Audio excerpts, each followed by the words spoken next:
Welcome back to Paranormal Resident and welcome to the Rock of Dunamase in County Laois, Ireland. Dunamase was the seat or fort of power for ancient Irish kings of Laois. In 845, the fortress of Doon on top of the rock was attacked by an army from Dublin, the Vikings. They plundered several other sites in the region.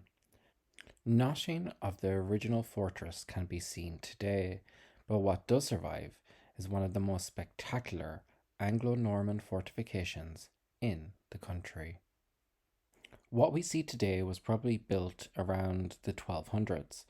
The fortifications were probably built between 1208 and 1210 by William Marshall, the elder lord of Leinster. Around 1320, Dunamase was attacked and captured by a local Gaelic force under the command of Laoise O'More. The castle appears to have been abandoned in the second half of the 14th century. Dunamase was reused during the Irish Confederate Wars of 1640, and large parts of the castle were demolished by Cromwell troops after a siege in 1650. Well, if you're like me, you're probably wondering, is the Rock of Dunamase haunted? Well, locals swear that the rock is haunted, and it goes back to the ancient Irish legends, which say the guard dog of the underworld, Bandog, watches over the rock. It is also said that all kinds of Celtic rituals are buried near the rock, although none have been found. Many people also claim to have witnessed the ghostly apparition of soldiers, still trapped in battle, fighting their way to the top of the rock. Lucky for me, as a paranormal investigator always looking for evidence, I have the American medium by my side, Rhonda Hale, a psychic medium from New York. And I am fascinated to see what Rhonda will pick up on this location. I am looking for names and dates and proof of the afterlife. And if Rhonda gets it right, I will let you know. And also, if Rhonda gets it wrong, I will let you know. And again, Rhonda knows nothing about the location that we are visiting today. And never in any of the other locations we have visited has Rhonda ever had previous knowledge. I'm a paranormal investigator first. Of course, I'm Rhonda's friend, but I want proof of the paranormal. And it's my mission to share this proof with you and everyone watching. So we began our hike up to the Rock of Dunamase, and immediately Rhonda picked up on a very scary, animalistic warrior who had very dark intentions indeed. Stay tuned. Scary here. They're very scary looking. I think they're cannibals. Cannibals. I can't. Get me off this rock.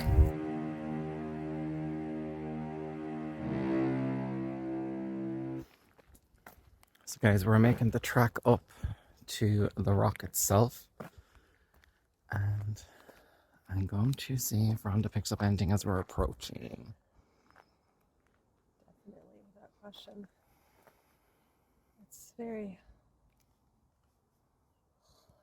scary here. Scary? Yeah, it feels very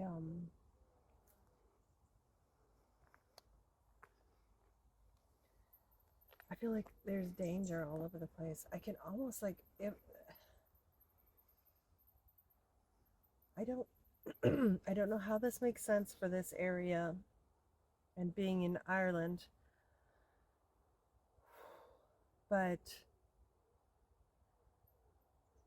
I see as like I'm coming around here, all over here, and like in here too. Like I don't think it was as thick as it is there right now, Mm-hmm. but I can see these like they're very sparsely clothed. They're almost naked, kind of. They look indigenous almost, but Okay. they have light skin. They're very scary looking. Very scary. Their heads are shaved bald, but it's like they didn't have like a razor, so you could see even they have scratches on their heads and some Okay. tufts of hair, sort of. And they're like this. They're like this, and they're looking around, almost animalistic. um, it's very tribal feeling, like Om, Omar, something like that. Omar, okay. Omer, something.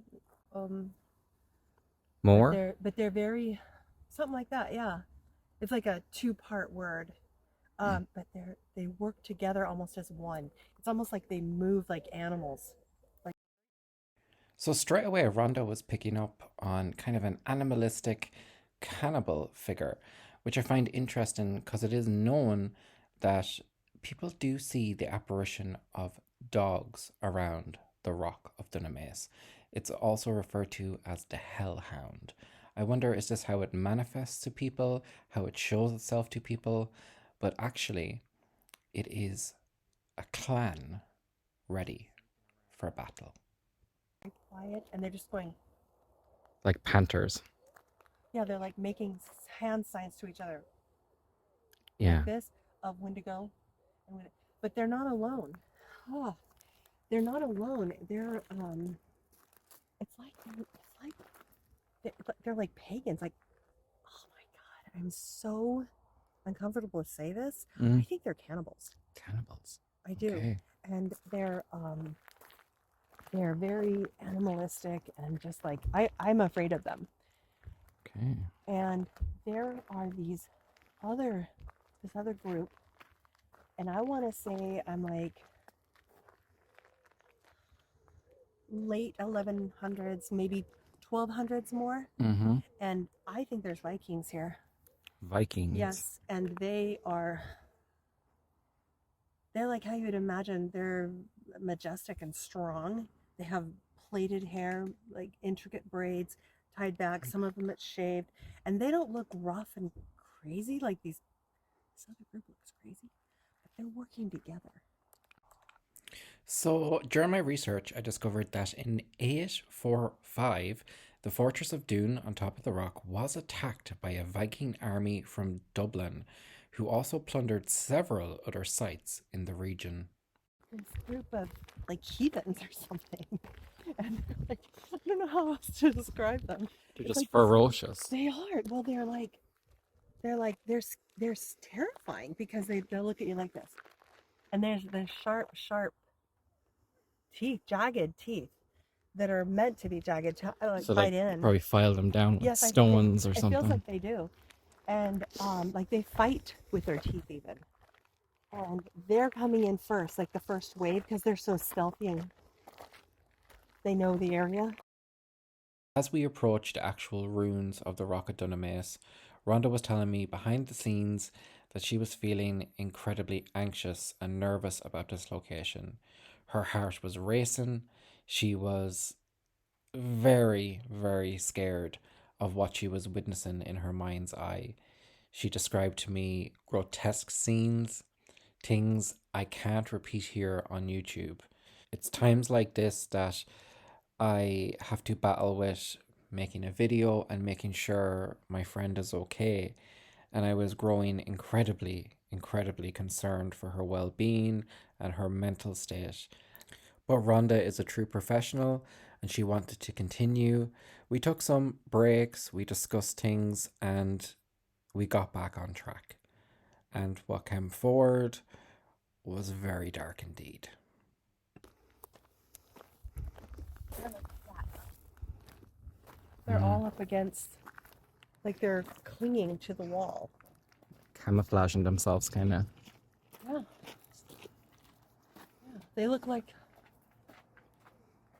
They look like they just blend in, like they have mud on them and stuff. They're very scary. So Rhonda was picking up on an impending attack at the Rock of Dunamase.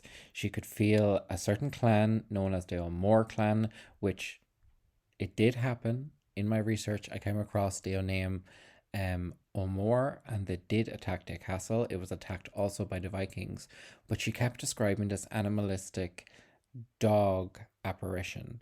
And I was fascinated because I knew the history myself and I knew there was the hellhound that had been witnessed multiple times to this day at the Rock of Dunamase. It is said to be a ferocious big dog with red eyes that stares people down and they are afraid that it's about to attack them. but I wanted to push Rhonda a bit more on this subject. Dog energy. Like they think of them maybe as a dog, or is there Mm. dogs? I don't know. But You they're you looking can at feel them kind of. dogs? Yeah, I do. I feel like snarling, a snarling, angry, like red black coat of a dog, just really angry and growling. You could see Okay. you could see drool. Like I don't know if they have this visual of these guys like this, but there is definite. Like they think of them as dogs, maybe. I'm not So really sure how that fits try together. and connect a bit more with that. Like, Um, is there I don't know. Maybe can they actually do they have maybe they dogs here. present as dogs when people see them You in know what? actual physical form? I feel like this group, this crazy tribe of wild people, Mm-hmm. um, they are unafraid of anything. I think they feast on dogs, and they might use dogs in some of their ceremony, maybe, Okay. and do curses with dogs. I don't know You're what it feeling is. ritual. Yeah, yeah, Okay. very, Okay. yeah, definitely very ritual. Yeah, What bloody, very bloody these ritual. are more cannibal animalistic people. What are they looking for? What do they want from these people who live here? Revenge. They're hated. They don't want to be. They don't. They know that they're a force to be reckoned with, but they kind of want to be taken seriously. And they're like, well, if we can, they've always wanted to breach this, but they Mm-hmm. knew they couldn't on their own. They had an opportunity then to pair up with these Vikings, Mm. and that's the whole thing that I'm feeling, this like sickness to my stomach of dread. The Mm-hmm. dread feeling, like these guys, they know they're ready to, they know to fight, they're not Mm. afraid of fighting, that's their job, they're brave men. They see these Miriam, Okay. whatever guys, It's an this it's an tribe, crazy O tribe, M om kind of name. Okay. yeah, and they're like, oh great, these dogs again. Do you think the Vikings used the Yes, O'Moores yes, they did, to? Sorry, I said the because name. they know. What is it again? It's O'Moore, so you're right. Okay, well Sorry, I said the that name. makes, But they would have that's used right, them that's kind of as a because first they line of know that they defense. Send them in first, and they then we'll attack. here's the reason that I'm feeling. I've got one of the Vikings here, Mm-hmm. and he's telling me that they used these. He even calls them dogs too. He said we use these dogs because they know the best path to where to hide, where to get in, and he said we're using them to have the best entry on this breach. And that's the whole thing with the guys on the inside. They thought it was the, what did you say, O'Moores? The guys on the inside, I'm not going to tell you their name, but Okay, I want to say you O'More. did pick up on. Okay, it's OM, Okay. OM something. But anyway, they thought it was just them. Mm-hmm. But then they saw the glint Mm-hmm. of the iron swords.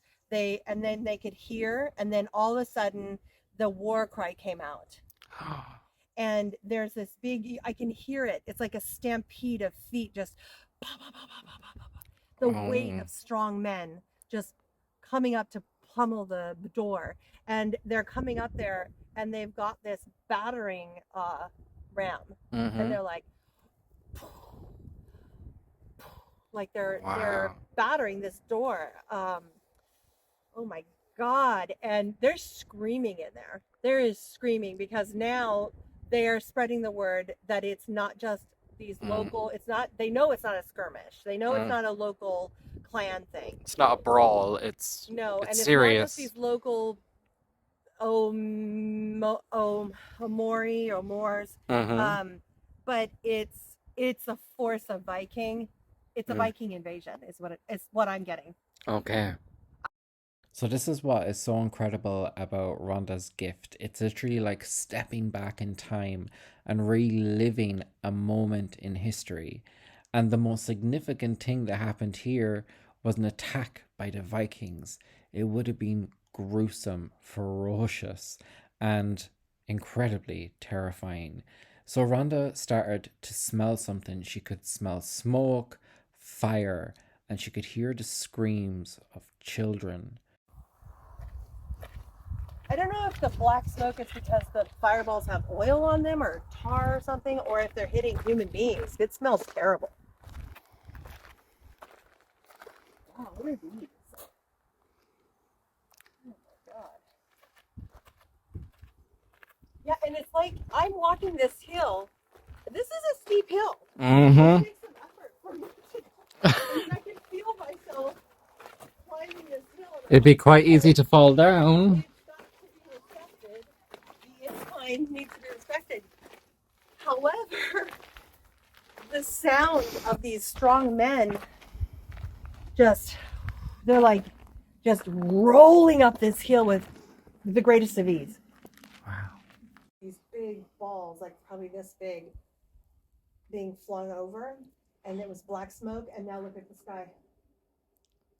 It's almost like it's almost like a quantum entanglement. Yeah.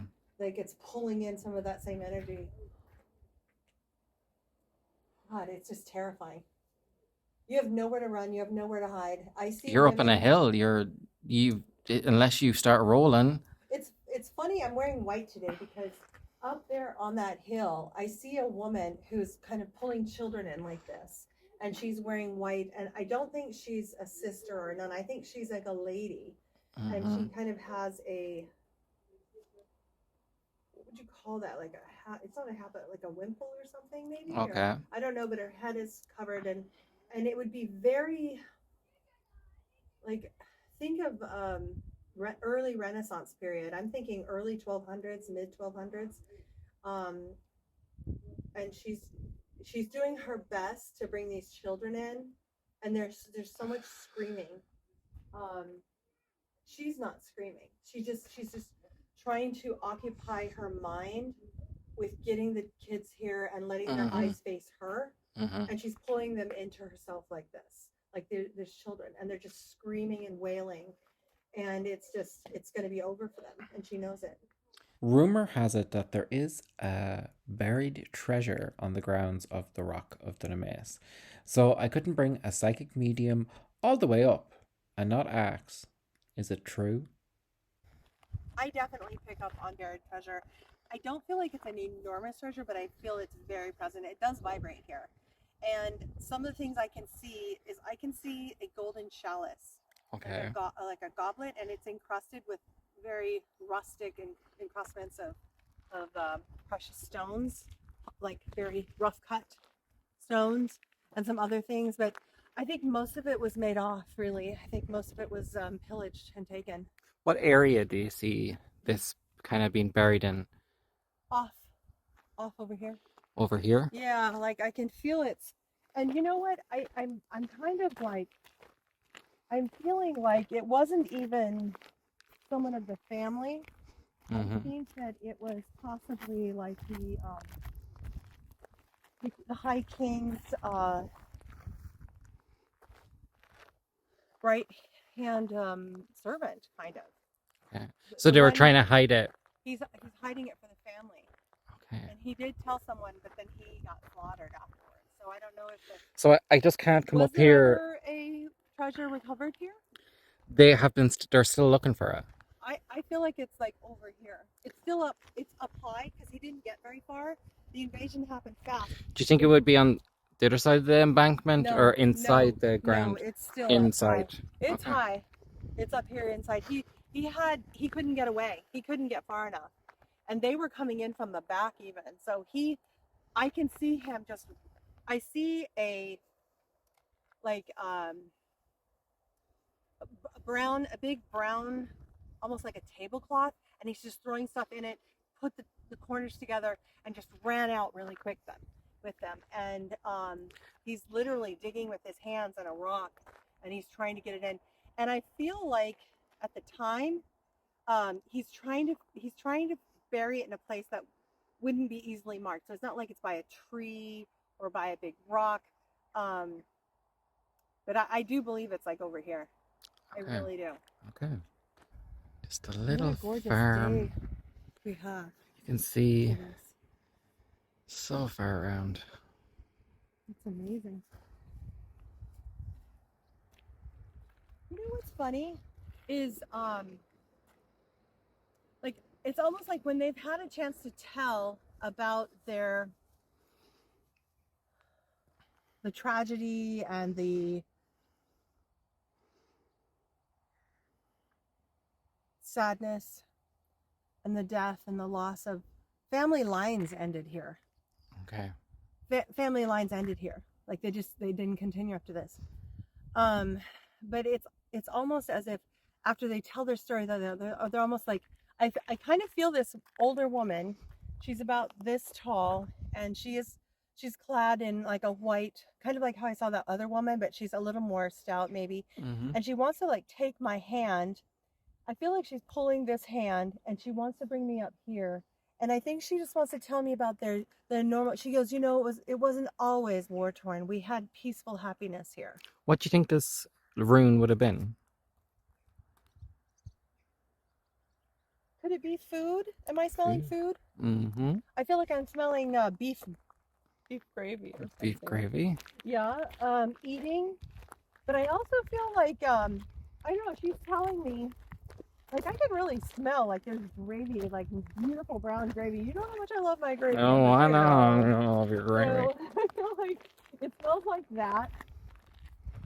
And but she's telling me that there were weddings, there were children being born here, there was children learning, there were happy families. Yet again, she hit the nail on the head. This rune, this building that we are heading towards now, is in fact the banquet hall. She doesn't want it to be remembered like that. She wants to be remembered for the laughter and the joy and the happiness. You know what? I think she was like a marm. I think she was like a school marm or something. I think she taught children. Because I can see her like, children. I can see her doing this. Oh, I'm underneath something. I feel like, why these poor people? You know, I love Ireland, and I love the fact that I'm a resident here. Mm-hmm. It's been a dream my whole life. Mm-hmm. And here I am. What a blessing. You know, and the Irish people have so much strength and character, but you know, character isn't built with easy times. No. A lot of turbulent times. It's built with testing. Like a diamond doesn't glisten and shine unless it's been cut, and I think that's why Ireland shines. But then I keep feeling like they just never ended. I feel like the battles just kept coming, and like, did Cromwell get over here too? He did. Because I feel like just more modern soldiers were over here, and it's just ruthless and hate, so much hate. Why? It's senseless to me. Very ruthless. Can you connect a bit more with the time Cromwell came here? Like what would have occurred? It was at this point Rhonda completely froze. She was traumatized by what she was witnessing in her mind's eye the minute I mentioned Cromwell, and he did attack this place in the 1600s. And she was seeing what happened during them times in grotesque, brutal visuals. And she was panicking. Her heart was racing. She couldn't handle it. And nobody could, no matter what you think of psychic mediums, if they're real, if they're not. For Rhonda, this was very, very real. And it was terrifying for her. It was just a nice day out filming, and she had to be bombarded with images. She's a mother. She is human. And it really got to her. And we decided to stop filming. Content is not more important than my friend's well-being. It took Rhonda a long time to get over this location. On the car ride home, I was very concerned for her. It was like she had seen a ghost, but she had. She was terrified. The panic in her eyes is something I will never forget. She was seeing images that none of us could imagine. She did describe to me what they were and what she was seeing and feeling, and I can't repeat it here on YouTube. It's too disturbing. But just know, anybody who, psychic or not, seen something like this in their mind or seen it in real life. And to Rhonda, this is very, very real. This is real life. It would take me a long, long time to get over it. And I'm gonna let Rhonda wrap this video up. I can't. Get me off this rock.